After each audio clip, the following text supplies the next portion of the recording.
Dikisahkan, suatu hari Baginda Raja mengundang beberapa ulama untuk berkumpul di istananya. Dan tentu saja, Abu Nawas juga tak ketinggalan hadir dalam pertemuan tersebut. Tujuan Baginda Raja mengundang mereka untuk membahas tentang berbagai masalah hukum-hukum agama. Dengan begitu, beliau tetap bisa menimba ilmu tanpa harus meninggalkan istananya. Ulama fikih menyampaikan keilmuannya seputar halal haram dalam hukum agama. Ulama tauhid menyampaikan keilmuannya seputar keesaan Allah beserta kekuasaannya yang meliputi alam semesta. Begitu juga dengan ulama selanjutnya. Setelah masing-masing ulama menyampaikan ilmu sesuai dengan bidangnya, kini tibalah giliran Abu Nawas. Karena bingung harus menyampaikan apa, Abu Nawas pun berkata, "Ampun Paduka yang mulia, apa yang ingin Paduka dengar dari saya? Saya rasa para ulama ini sudah menyampaikan semuanya," ujar Abu Nawas. "Kalau menurutmu demikian, baiklah. Berarti sekarang waktunya tanya jawab," balas Baginda Raja. "Abu Nawas, apa yang kau ketahui tentang rizki?" tanya Baginda Raja kepada Abu Nawas. "Kita semua kan pasti meyakini bahwa rizki datangnya dari Allah, sebagaimana dalam firman-Nya, tak ada suatu binatang melata pun di bumi, melainkan Allah lah yang memberi rizkinya. Rizki itu datang dari mana saja Paduka. Kita sebagai manusia cukup bertawakal dengan benar. Niscaya rizki akan datang kepada kita. Lakukan yang menjadi bagianmu. Selanjutnya, biarkanlah Allah mengurus lainnya." Ini berdasarkan hadis Nabi yang berbunyi, "Andai kalian bertawakal kepada Allah sebenar-benarnya tawakal, niscaya Allah akan memberikan rizki kepada kalian, sebagaimana Ia memberikan rizki kepada burung yang pergi dalam keadaan lapar, lalu pulang dalam keadaan kenyang." Kata Abu Nawas menjelaskan. Ternyata pandangan Abu Nawas mengenai rizki tidak sependapat dengan para ulama yang hadir. "Wahai Abu Nawas, seandainya seekor burung tidak keluar dari sangkarnya, bagaimana mungkin ia akan mendapatkan rizki?" tanya salah satu dari mereka. "Untuk mendapatkan rizki dibutuhkan usaha dan kerja keras Abu Nawas. Rizki itu tidak datang sendiri, melainkan harus dicari dan didapatkan melalui sebuah usaha, timpal yang lain." Tapi Abu Nawas bersikukuh dengan pendapatnya, sehingga terjadilah sedikit perdebatan di antara mereka.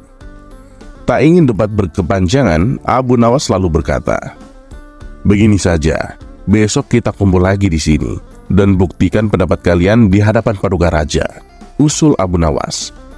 Para ulama ini pun sepakat dengan tawaran Abu Nawas. Abu Nawas dan para ulama kemudian pamit kepada Baginda Raja meninggalkan istana. Setelah berpamitan kepada Baginda Raja, Abu Nawas pun segera pulang ke rumahnya, sebab ia harus mengajar murid-muridnya. Sementara para ulama ini sibuk mencari cara untuk membuktikan pendapat mereka. Hingga pada akhirnya saat mereka berjalan pulang menyusuri sebuah desa, mereka melihat penduduk setempat sedang memanen buah kurma. Kemudian terbesitlah niatan para ulama untuk membantu warga. Setelah selesai dengan pekerjaannya, para ulama ini mendapat imbalan beberapa ikat buah kurma dari warga setempat. Mereka senang bukan main. Para ulama ini senang bukan karena mendapatkan kurma, tetapi karena memiliki alasan untuk menyampaikan kepada Abu Nawas dan Baginda Raja bahwa pendapat mereka tentang rizki adalah benar. Kita mendapatkan buah kurma karena kita berusaha dan bekerja keras. Sedangkan Abu Nawas hanya diam di rumah. Mana mungkin dia mendapatkan kurma? Ini menunjukkan bahwa rizki bisa didapatkan bila mencarinya dan bekerja. Jadi pendapat kita sudah benar. Besok kita bawa kurma ini sebagai buktinya. Kita tunjukkan kepada Abu Nawas dan kepada Baginda Raja, kata salah satu ulama kepada kawannya. Maka pada keesokan harinya ulama ini datang ke istana. Sesampainya di sana, ternyata sudah ada Abu Nawas duduk di hadapan Baginda Raja. Melihat para ulama sudah datang, Baginda Raja segera menyambutnya. "Kemarilah, silakan duduk tuan-tuan," sambut Baginda Raja. Mereka pun lalu duduk bersebelahan dengan Abu Nawas. "Sesuai dengan janji kami membawakan bukti atas pendapat kami. Kami rasa pendapat Abu Nawas kurang tepat Paduka. Justru pendapat kamilah yang lebih tepat." Mendengar hal itu, Baginda Raja pun bertanya, "Memangnya bukti apa yang kalian bawa? Coba perlihatkan kepadaku." Para ulama ini segera menunjukkan beberapa ikat buah kurma dan meletakkannya di hadapan Abu Nawas dan Baginda Raja. "Ampun Paduka, buah kurma ini kami dapatkan karena kemarin kami bekerja membantu warga panen kurma. Jadi mengenai pendapat Abu Nawas yang mengatakan seseorang cukup bertawakal dengan benar, nanti rezeki akan datang sendiri, kami rasa pendapat tersebut kurang tepat Paduka. Pendapat kamilah yang lebih tepat, karena rezeki itu harus dicari. Seandainya kami tidak bekerja membantu warga, kurma ini tentu tidak akan sampai di tangan kami. Sedangkan Abu Nawas kemarin hanya berdiam diri di rumah. Apakah Abu Nawas mendapatkan kurma seperti kami?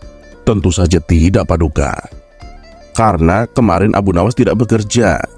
Kata mereka menjelaskan, "Yang kalian katakan itu benar sekali. Saya sependapat dengan kalian," sahut Baginda Raja. "Bagaimana denganmu Abu Nawas? Apakah kamu masih membantahnya?" tanya Baginda Raja kepada Abu Nawas. Mendengar hal itu, Abu Nawas hanya tersenyum seraya mengambil kurma dan mencicipinya. Kemudian ia pun berkata, "Kemarin aku memang hanya di rumah seharian, karena aku harus mengerjakan tugasku sebagai guru, yaitu mengajar murid-muridku ilmu agama. Dan hari ini saat kalian bercerita tentang kurma, tiba-tiba saya menjadi kepingin. Dan alhamdulillah kalian datang bukan hanya membawa ceritanya saja, tapi juga membawa serta buah kurmanya untukku. Bukankah ini juga bagian dari rezeki yang datang tanpa sebab? Seperti yang saya ucapkan dulu Paduka. Cukup dengan tawakal yang benar kepada Allah, niscaya Allah akan memberikan rizki. Lakukan yang menjadi tugasmu. Selanjutnya, biarlah Allah yang mengurus lainnya. Dan saya melakukan tugasku sebagai guru. Lalu Allah mengirim kalian membawakan kurma untukku." Ucap Abu Nawas tak mau kalah. Mendengar penjelasan Abu Nawas, mereka pun langsung tertawa satu sama lain. "Kamu memang cerdik Abu Nawas," puji Baginda Raja. Sementara para ulama ini meskipun berbeda pendapat, mereka tak saling menyalahkan dan membenarkan pendapatnya sendiri. Dan begitulah indahnya Islam, apabila bisa saling menghormati perbedaan pendapat.